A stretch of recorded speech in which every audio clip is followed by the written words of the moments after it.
Assalamualaikum warahmatullahi wabarakatuh. Di sini kami kelompok 9 akan menjelaskan tentang perancangan sistem pembelian tiket wahana. Saya Nusa Elang akan menjelaskan perencanaan sistem dan tujuannya. Perancangan sistem adalah sebagian suatu gambaran, perencanaan, serta pembuatan sketsa atau pengaturan dari beberapa elemen yang terpisah ke dalam satu kesatuan yang utuh dan berfungsi. Tujuannya yaitu untuk memberikan gambaran secara umum kepada user tentang sistem yang baru. Di dalam perancangan sistem ini ada dikenal dengan metode prototype. Prototype merupakan metode dalam pengembangan perangkat lunak. Metode ini merupakan suatu paradigma baru dalam pembuatan atau pengembangan perangkat lunak. Metode ini juga merevolusi metode pengembangan atau pembuatan perangkat lunak yang lama, yaitu sistem sekuensial yang biasa dikenal dengan nama metode waterfall. Baiklah, selanjutnya akan dijelaskan oleh teman saya. Baiklah, saya akan melanjutkan penjelasan dari teman saya, yaitu tahap-tahap prototype. 1. Pengumpulan kebutuhan.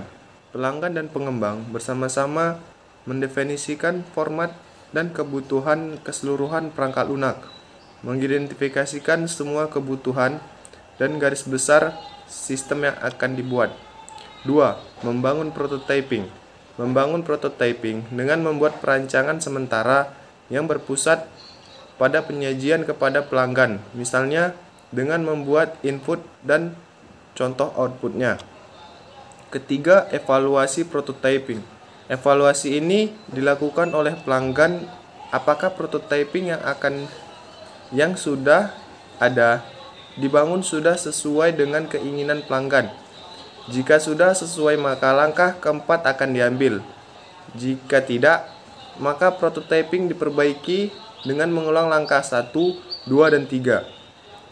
4. Mengkodekan sistem. Dalam tahap ini, prototyping yang sudah disepakati diterjemahkan ke dalam bahasa pemrograman yang sesuai. 5. Menguji sistem.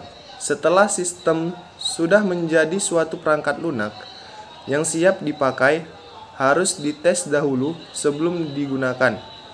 Pengujian ini dilakukan dengan white box, black box, basis pad, pengujian arsitektur, dan lain-lain. 6. Evaluasi sistem.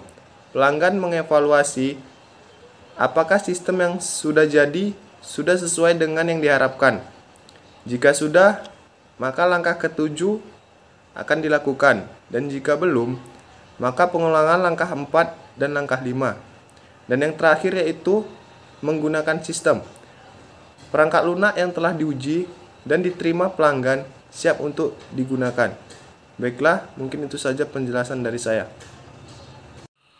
Baik, saya di sini akan menjelaskan tentang kelebihan dan kekurangan metode prototype. Kelebihan metode prototype yang paling utama adalah merupakan salah satu jenis pengembangan sistem yang sifatnya sangat cepat dan menghemat waktu. User akan memberikan masukan terhadap sistem sesuai dengan kemauannya. Setiap perbaikan yang dilakukan pada prototipe merupakan hasil masukan dari user yang akan menggunakan sistem tersebut sehingga lebih reliable. Cocok digunakan pada sistem kecil yang digunakan pada ruang lingkup tertentu, seperti sistem di dalam sebuah kantor. Penerapan dari sistem yang menjadi lebih mudah untuk dilakukan. Selanjutnya ada kekurangan prototipe. Untuk menghemat waktu, biasanya pengembangan hanya menggunakan bahasa pemrograman sederhana yang mungkin rentan dari segi keamanannya. Tidak cocok untuk diimplementasikan pada sebuah sistem yang sangat besar dan global, seperti sistem operasi komputer. Pelanggan tidak paham bahwa perangkat lunak yang ada belum mencantumkan kualitas dan pemeliharaan untuk jangka waktu lama. Lalu saya akan melanjutkan penjelasan tentang tahapan dalam merancang sistem pembelian tiket wahana. Yang pertama ada tahap pengumpulan data. Pada tahap ini dibutuhkan data sebagai masukan dalam pembuatan sistem penjualan tiket. Lalu yang kedua ada tahap analisis. Pada tahap analisis ini, aliran kerja sistem yang sedang berjalan pada kantor pengolahan mulai dari analisis pengambilan tiket, penjualan tiket, penyerahan hasil penjualan tiket, dan penyajian data laporan. Yang ketiga, tahap spesifikasi kebutuhan sistem. Melakukan perincian mengenai apa saja yang dibutuhkan dalam pengembangan sistem dan membuat perencanaan yang berkaitan dengan proyek sistem. Lalu selanjutnya akan dijelaskan oleh rekan saya Firda Aulia Rahma. Yang keempat adalah tahap perancangan, yang mana kegiatan yang dilakukan adalah membuat desain pemrograman yang dibutuhkan. Selanjutnya adalah tahap pengujian sistem, yang mana kegiatan ini bertujuan untuk melakukan uji coba. Tahap selanjutnya adalah tahap implementasi. Pada tahap ini memberikan pembelajaran kepada user atau pengunjung. Dan tahap yang terakhir adalah tahap evaluasi sistem, yang merupakan tahapan akhir dari jadwal implementasi sistem penjualan tiket. Selanjutnya saya akan menjelaskan sistem pemesanan tiket wahana, yang mana dimulai dari start, selanjutnya melakukan pengisian data pelanggan. Setelah mengisi data pelanggan, tiket bisa langsung dijual dengan penjualan tiket, yang mana terdapat dua opsi. Yang pertama itu ada premium dan yang kedua adalah biasa. Premium dan biasa merupakan pembelian tiket. Setelah tiket dibeli, ada opsi cancel jika tidak ingin melanjutkan. Setelah itu bisa langsung ke finish.